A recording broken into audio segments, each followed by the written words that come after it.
had their own traffic studies. I thought I should have brought my own traffic studies. I didn't know that. And environmental studies and all that. But if we're going by studies, then go by the professionals, go by Duke University, go by academic institutions, not by brainwashing, demonizing websites that all what they want to do is just destroy the fabric of the United States. And I consider me, my wife, and my family as the fabric of the United States, and we'll keep fighting for our rights here. But I just want from the opposition, don't teach your kids, or don't demonize me and my family and all Muslims in front of your kids, because they go for the same school. Please wrap it up, sir.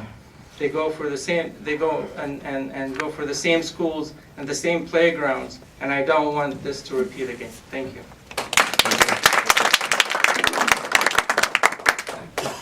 Next speaker is Anthony St. Martin, followed by Jesse Ariano, followed by Mark Herrick.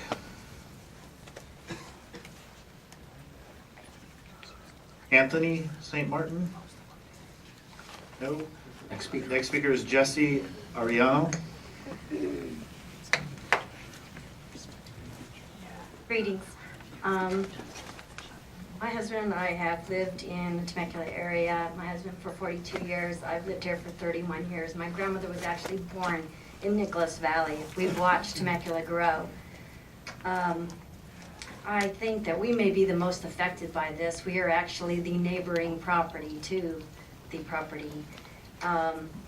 We've seen the traffic, we've seen it be horrible, but I don't think it's any more so just having this mosque built than us having to deal with the church.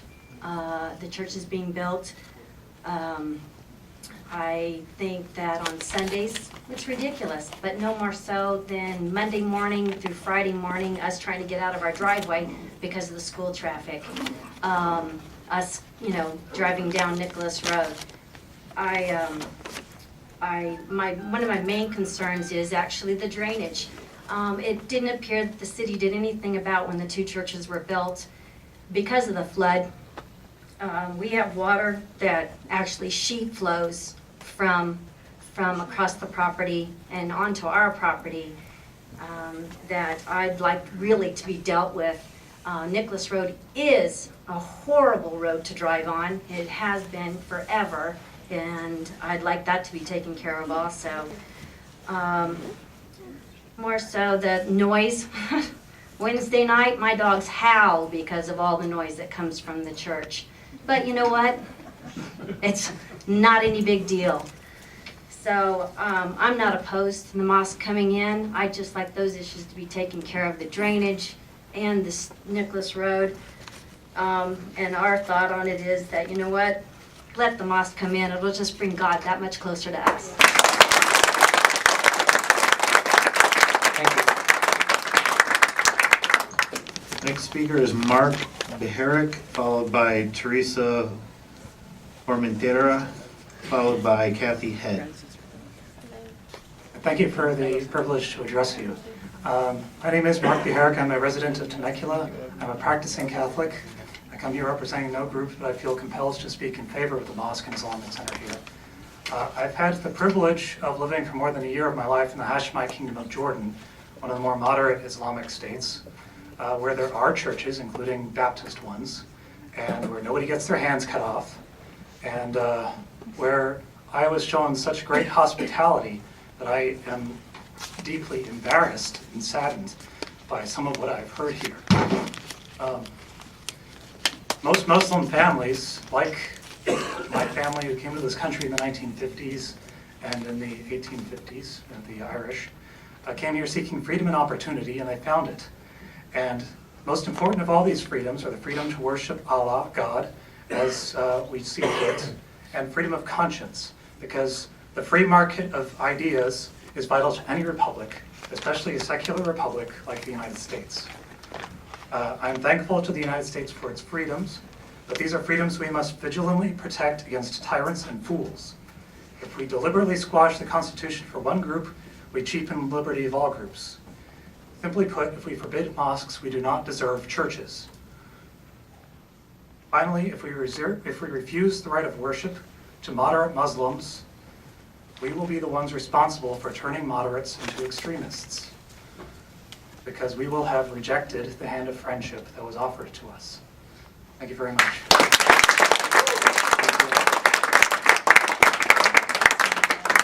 Our next speaker is Teresa Formentera, followed by Kathy Head, followed by Dr. Joseph Abraham. I moved to Temecula 3 years ago, and when I was driving by Nicholas, because I am a neighbor, it's gonna affect me. Whatever goes in that area will affect me. I noticed it was kind of bizarre, 2 churches side by side. I've never seen that before. And I hear a 3rd church on the same site, same street. I wonder who's regulating this. Now, 25,000 square feet. So I went on the website and I noticed that under the California Building Code, a building of sanctuary, you can fit up to 7 square feet per person. I believe so. So that means they have enough room to fit 3,500 people if they build this. So how many parking? Do we have enough lanes? We only have 2 lanes on Nicholas, 2 on Calle Medusa. Who is regulating this? I ask you. Now, after everything is said and done, who's going to be affected? The neighbors, us. You'll be sacrificing us, the taxpayers. We're not a nonprofit organization that's coming into Temecula. It's already in Temecula, but is this site even large enough for what they want? There are 130 people right now, but they are going to build a place large enough for 3,500 people. Thank you. Thank you. Next speaker is Kathy Head, followed by Dr. Joseph Abraham, followed by Michael Kariv. Good evening. My name is Kathy Head. I live in Murrieta, and I thank you for the opportunity to come here in favor and speak in favor of the staff recommendation in connection with the development of the Islamic Center. It is my belief that the Islamic Center will provide sorely needed facilities for our Muslim neighbors to worship and conduct religious activities in support of their families. I am relieved to hear from you that this matter will be considered on the merits of the proposed development and not on the politics of fear. Thank you.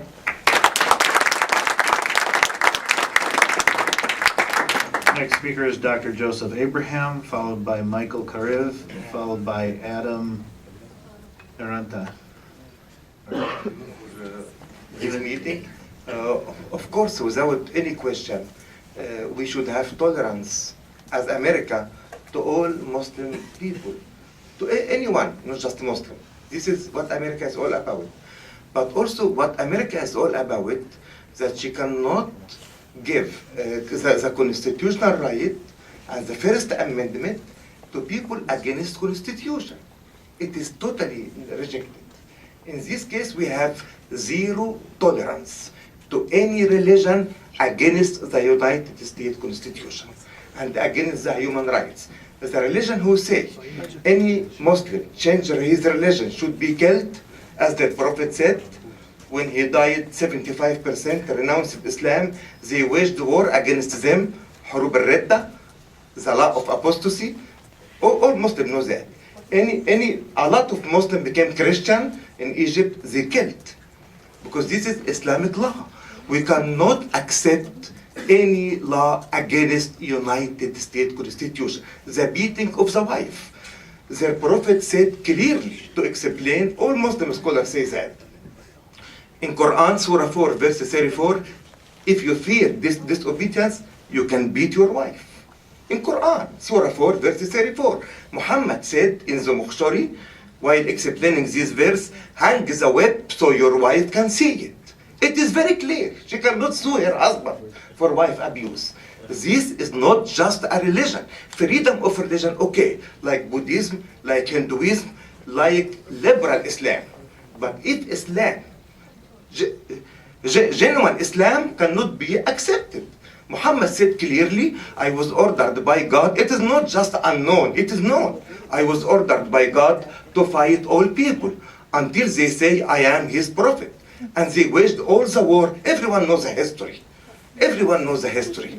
It is well known. We cannot accept a religion which is against United States Constitution, against United Nation Article 18. Article 18. In their books they say, not just ancient Muslim scholar, contemporary Muslim scholar of Qatar and Kuwait, we cannot accept Article 18 of United Nations because we cannot accept any Muslim become Christian or Jew. We cannot accept this religion. Thank you. Next speaker is Michael Karev, followed by Adam Evington, followed by Suhail Ferris.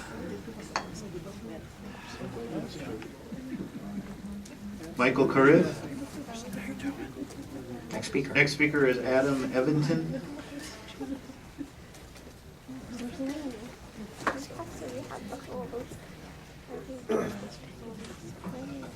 Commissioners, thank you for allowing me to speak and to hang in there this long. Had a beautiful speech written out. It was incredible. You would read. But listening to everybody speak already, for the sake of time, there are a few things that kind of leap to mind.